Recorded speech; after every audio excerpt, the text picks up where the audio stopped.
Vidyasri Subramaniam thought for the டே.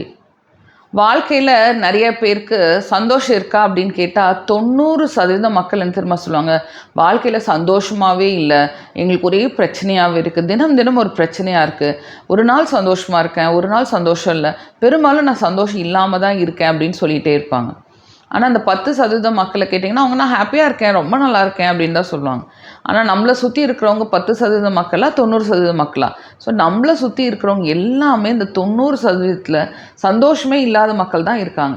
இப்போது இந்த சந்தோஷமே இல்லாத மக்களுக்கு என்ன பிரச்சனை அப்படின்னு பார்த்தீங்கன்னா, அவங்க பெரும்பாலும் அவங்க செய்கிற வேலை அவங்களுக்கு பிடிக்காது, அவங்க திருப்தியே இருக்க மாட்டாங்க. மேபி அவங்க வேறு ஏதாவது செய்யணும்னு நினச்சிருப்பாங்க, ஆனால் சூழ்நிலை காரணமாக அவங்க இந்த வேலை தான் கிடைச்சிருக்கோ அதை செஞ்சிட்ருப்பாங்க.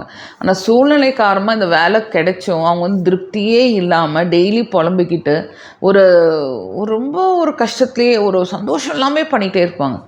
என்ன இதில் ஒரு ரிஸ்க் இருக்குது அப்படின்னு பார்த்தீங்கன்னா, நம்ம எப்போ ஒரு சந்தோஷம் இல்லாத நிலையில் நம்ம இருந்துகிட்டே இருக்கோமோ அப்போ நம்மளோட மைண்ட் இருக்கு இல்லையா, நம்மளோட மூளைக்கு மைண்டில் ஓகே இவன் ஒரு நெகட்டிவ் எனர்ஜியே க்ரியேட் பண்ணிக்கிட்டே இருக்கும். ஓகே சந்தோஷமே இல்லாமல் இருக்கான்னு சொல்லிட்டு ஒரு நெகட்டிவ் எனர்ஜி க்ரியேட் பண்ணிக்கிட்டே இருக்கும். ஒரு நாளைக்கு 8லேருந்து 10 மணி நேரம் வேலை செய்கிறோம் அப்படின்னா 8லேருந்து 10 மணி நேரமும் நம்ம நெகட்டிவ் எனர்ஜி கூடவே தான் இருப்போம், சந்தோஷமே இருக்க மாட்டோம். அப்போ நம்ம அந்த விஷயம் முடிச்சுட்டு வீட்டுக்கு வந்தாலுமே அந்த எனர்ஜி மாறாது, அங்கேயும் அந்த அதிருப்தியை காமிச்சிக்கிட்டே இருக்கும். ஸோ ஒருத்தர் வாழ்நாள் பூரா பல நேரம் அதிருப்தியிலையும் ஒரு நெகட்டிவ் எனர்ஜிலையும் இருக்க அவர் என்ன பண்ணுவார்னா, ஆட்டோமேட்டிக்காக அவரை சுற்றி இருக்கிற விஷயங்களை அவர் நெகட்டிவாகவே தான் அப்ரோச் பண்ணுறது மட்டும் இல்லை, அட்ராக்டும் பண்ணுவார்.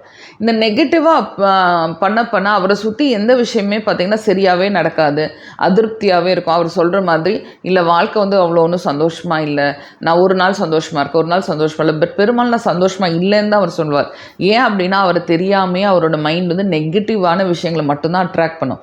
ஏன்னா சப்கான்ஷியஸாகவே இப்போ ரிஜிஸ்டர் ஆகிருக்கும். ஓகே இந்த ஆள் இப்படி தான் இருக்கார், நம்ம சந்தோஷம் இல்லாமல் தான் இருக்கும் அப்படிங்கிற மெசேஜ் நம்ம கொடுத்தனால நம்மளை சுற்றி எல்லாம் நெகட்டிவாக தான் நடந்துகிட்டே இருக்கும். இந்த ரிஸ்க்லேருந்து நீங்கள் வெளியே வரணும் அப்படின்னா, ஃபார் எக்ஸாம்பிள் நீங்கள் பிடிக்காத வேலையில் இருக்கீங்க, அந்த பிடிக்காத வேலையிலேருந்து உங்களுக்கு பிடிச்ச வேலையை செய்ய முடியுமா அப்படின்னா சம்டைம்ஸ் நடக்காமல் கூட இருக்கும், பட் சம்டைம்ஸ் நடக்கும். இப்போ நீங்கள் வெளில செய்யும்போது செய்ய முடியாத சூழ்நிலை இருந்தாலுமே நீங்கள் செய்கிற வேலையோட கண்ணோட்டத்தை மாற்றி அதை கொஞ்சம் மாற்றி பிடிச்ச மாதிரி செஞ்சு பாருங்கள். நீங்கள் செய்கிற வேலை ஏதோ ஒரு சந்தோஷமான ஒரு தருணம் இருக்கும், சந்தோஷமான சில விஷயங்கள் இருக்கும், அதை நோக்கி நீங்கள் வேலை செஞ்சீங்க அப்படின்னா உங்களை சுற்றி இருக்கிற எனர்ஜி மாற ஆரம்பிச்சிடும். உங்கள் மூளைக்கு ஓகே நெகட்டிவ் மட்டும் இல்லாமல் நம்ம பாசிட்டிவாகவும் இருக்கலாம்னு சொல்லிட்டு பாசிட்டிவ் எனர்ஜி உங்கள் மைண்டுக்கு தோண ஆரம்பிக்கும். எப்போல்லாம் உங்களுக்கு பாசிட்டிவாக நீங்கள் ஃபீல் பண்ணுறீங்களோ ஆட்டோமேட்டிக்காக உங்களை சுற்றி இருக்கிற விஷயங்கள் நீங்கள் பாசிட்டிவாக மாற்றுறக்கு உங்கள் கையில் இருக்குது. அந்த நீங்கள் நெகட்டிவான ஃபீலிங்கில் இருந்து உங்கள் வாழ்க்கை பூரா நெகட்டிவாக வச்சுக்க போகிறீங்களா, இல்லை நீங்கள் கொஞ்சம் முயற்சி பண்ணி பாசிட்டிவான எண்ணத்தில் இருந்து உங்களை சுற்றி பாசிட்டிவான அட்மாஸ்பியரை க்ரியேட் பண்ண போகிறீங்களான்னு உங்கள் கையில் தான் இருக்குது. இது நீங்கள் தான் டிசைட் பண்ணணும். ஓகேயா?